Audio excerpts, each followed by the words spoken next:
Hey, welcome back to Reddit Cheating Wife, the best channel for cheating stories. Like and subscribe to the channel for cheating stories like this. I, 32 male, am in love with my former sister-in-law, 27 female. I'm now at the point where I can't take it any longer. I've been in love with this lady for a long time, maybe a couple of years, and I'm not sure if I should end it or try to create anything with her. I met my ex-sister wives when I was 23 years old, and the connection grew swiftly, and by 26 I had a son and a daughter and had married. However, my ex-wife had an affair within months of our marriage, and to make matters worse, the guy she strayed with had gotten her addicted to heroin. After I confronted her about it, she stated she was going to seek treatment, but she instead fled in the middle of the night. I haven't heard from her in 4 years, and the last I heard, she is still with that man and homeless in Las Vegas. I'm not sure how accurate that is, but with my emphasis on keeping it together for the kids, I don't have the time or desire to track her down after what she did. In the end, I got a divorce in my absence. After the incident, though, I had a really nice connection with my in-laws.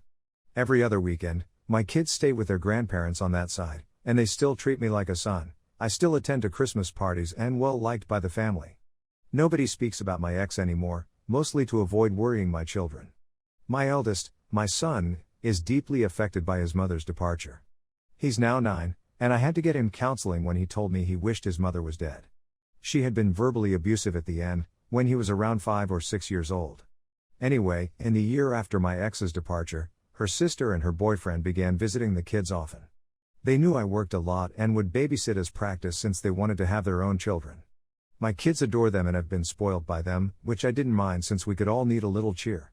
They married and were madly in love. Her spouse, on the other hand, was killed in a job accident soon after the birth of their daughter. As one can expect, it has been tremendously difficult and unpleasant for everyone concerned. I followed my sister's lead and started taking her kid to give her time to herself when things were too much to handle or she needed alone time. She's been in bereavement counseling for a few years, but she still wears her ring and says she can't picture ever dating again. I speak to her about him a lot, and she's come a long way, but she's still madly in love with him. I can't comprehend the suffering she's going through. We've been a more consistent presence in each other's life over the previous 2 years. My kids adore their aunt, and I invite her over for supper at least twice a week. My daughter and her daughter have become close and like spending time together, so they have sleepovers. I've moved on from my ex, but the thought of dating someone as hazardous as their mother has kept me out of the dating world. I'm not sure when it occurred, but I gradually started to soften toward my Sil. She's a wonderful mother in light of what's happened to her. She's one of the nicest individuals I know, and her sense of humor constantly makes me smile and laugh. Then I realized I was physically drawn to her. I've always felt a little terrible about it since her late husband was a dear friend, and she's clearly still in mourning, so I've kept it to myself.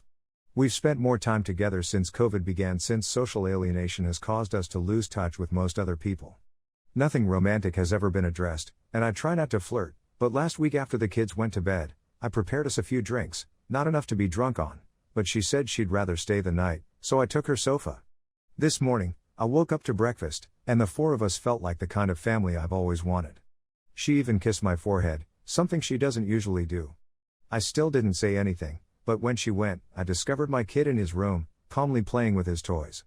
I asked him if he was okay since he seemed upset. He tells me plainly, as only a child can, that he desires. Sil was his mother's name. I sat down with him and asked him why he felt that way, and he told me a long list of reasons, including her being polite to him and the fact that she never screams at him. He enjoys visiting her at his grandparents' house, and she enjoys drawing drawings with him, something I had no idea they did. By the end, my heart, which was already fluttering for this lady, had become much more tense. When I sent them off with their grandparents on a visit, I attempted to broach the matter with her parents to get a sense of how people might react. I made a joke about her and I behaving like a married couple at times, and they didn't laugh. They were sort of standoffish, nice, but either they know something or they don't approve. It's becoming too difficult for me to ignore or pretend it's not bothering me. I'm madly in love with her. Either I have to kill it and stop thinking about her, or I have to find a method to get past this position and tell her everything. If anybody out there has any advice on how to approach a widow, particularly one who was married to a buddy, with this kind of aim, I'd be grateful. Update: oh my god, this actually blew out. First, thank you for all of the amazing prizes. I'd react to your posts, but they closed mine, which irritates me since I want to respond to as many people as possible. Thank you for all of your love and support, I'm in love with an angel and will keep you updated. Anyway, does anybody know of a subreddit where I could post this that won't get locked? I'm sorry that folks took the time to leave me messages and that I can't respond or communicate with them. When I checked this, I was like, holy hell. I need to get supper and the kids to bed, but if anybody could recommend a site to publish updates in the future where things aren't so stringent, I'd be grateful. First and foremost, I'd want to thank everyone who provided me advice on how to continue, as well as thoughts and things I may possibly say to my ex Sil. That's what I ended up doing. Shortly after I made the first post, I realized that my children were spending Sunday night at their grandparents' home, and that they usually invite my niece, Sil's daughter, to join them. I permit these bi-weekly visits because I believe it is critical for them to establish a positive connection with their mother's parents. Sil, on the other hand, lets her kid go since she adores playing with my daughter. So I figured we'd both have a free night. Normally, I'd play game or go to the gym an additional night, but I felt it would be the ideal time to Sil without the kids around. So I texted her, hey, kids are out this Sunday, was thinking you may like to have supper. It was a reasonably fancy restaurant that reopened for outside dining about 2 months ago. I never invite her out to dinner, and we're nearly never alone together unless there's a kid in the next room. She replies she'd love to, and my worry begins to set in since now I have to act on my emotions. When I inquire whether she'd rather meet at my house and take one vehicle or meet at the restaurant, she replies she'll come by my house first. I'm a little cleaner than usual, dressed up but not overdressed. She arrives, and my God, she's wearing a really gorgeous evening gown with makeup, not something she normally wears. You look really gorgeous.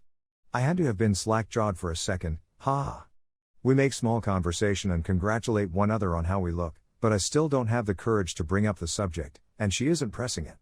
Dinner was fantastic, and they had a live jazz-type ensemble performing. I will definitely return to this location. She says this is the first time she's truly had an adult social event that didn't include her kid in a few years, and I say it's about the same for me. We're laughing, joking, conversing, and casually caressing each other here and there. I can't seem to find my nerve, and I'm frightened of sabotaging this moment, so I simply settle for having fun. But as we're walking away, my mind and I'm like, it. And as we rise to return to the vehicle, I offer her my arm, and we stroll back to the car arm in arm, no awkwardness, no one noting it. I open her door and want to drive her back to her vehicle. She comes to a halt as I open the door. She urges me to stop and that she wants to kiss me, despite her apprehensive demeanor. There was no alcohol during dinner, therefore this is all her fault. So I drew her close and kissed her. I can't really put into words how fantastic it felt to finally touch her. Well, the kissing has been going on outside this restaurant for at least a half hour, with her leaning against my vehicle. When we eventually take a break, we exchange a few more romantic glances before getting in the vehicle and driving back to my house. I've never been happy than when she's holding my hand when I'm driving. I admit to her that I've had emotions for her for a long time, but I didn't want to frighten her away because of the horrific things we went through. She tells me she's been carrying a flame for nearly 6 months.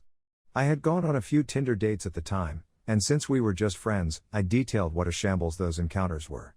She tells me that she became incredibly envious and irritated that I was seeing these females, and that it was about that time that she realized she had formed emotions for me. As it turned out, I didn't contact her because of her late husband, and she didn't approach me because she was scared I'd see too much of her sister, my ex-wife, in her and hate her for it. After we came home, I let her in, and we chose to resist the need to get right into bed and instead sat on the sofa hugging and chatting about what we needed to do to make this a functional relationship. There were a few tearful moments there. We discussed a bit about her late spouse and where she is in the grieving process, and I told her that I don't want to hurry her and that if she needs time, I'll wait as long as she needs me to.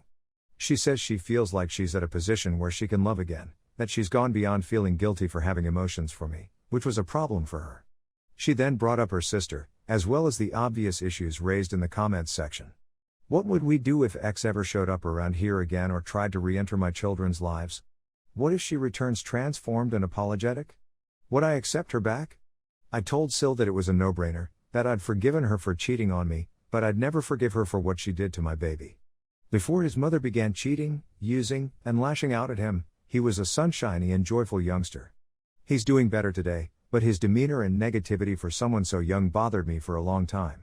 Sil was worried about how he would respond to her since, unlike our girls, he is mature enough to grasp everything. I urged her not to tell him since it would embarrass him, but he recently told me that he wanted his aunt was his mother instead. We claimed we were going to take it easy and not rush things, but the kissing resumed, and because we were in private this time. We gave up fighting to keep out of the bedroom. I'd had dreams of petting her face in the morning throughout the entirety of my affections for her, and this was one of them that I eventually got to play out. Moving ahead, we will develop date evenings and seek to strengthen our already solid foundation. When we finally inform our friends and family that we're a relationship, we're going to do it jointly. But that's where I'm at right now. That concludes my update. If this subreddit permits it, I could make another to discuss how the parents, in-laws, and children react to the news. After 2 years of hoping she was mine, she is now. This can't go wrong.